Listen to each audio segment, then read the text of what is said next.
Hi, Chris from J&S.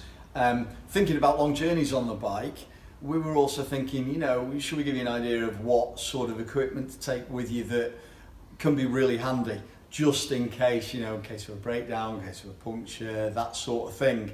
So we've picked a few things out here. It's not everything by all means, but it's at the same time, you've only got so much space on a bike, so it's important to take perhaps just the essentials.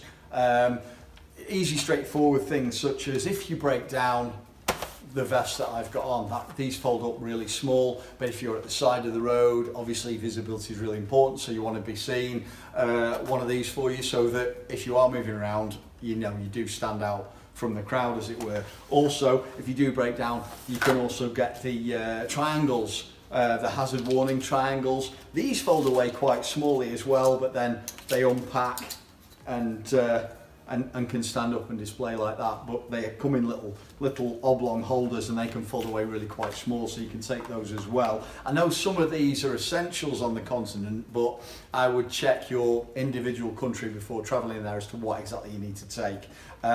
Spare bulbs maybe, just in case you get a headlamp go out or whatever, you can be stranded and not be able to even see in front of you, so maybe think about taking some spare bulbs as well, not just headlights but maybe side lights and your indicator bulbs as well.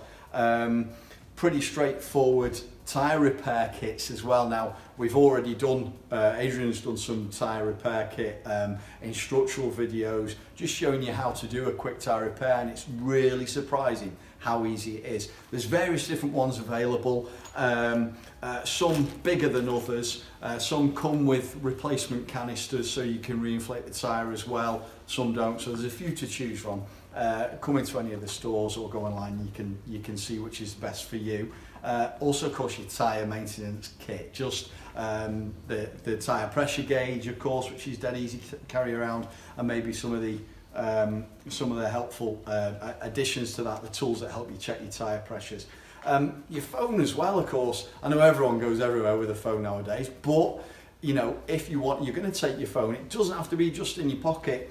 You can utilise your phone with a phone holder, and sometimes if that's out in front of you, that means you can utilise the maps or the sat nav that's on your phone.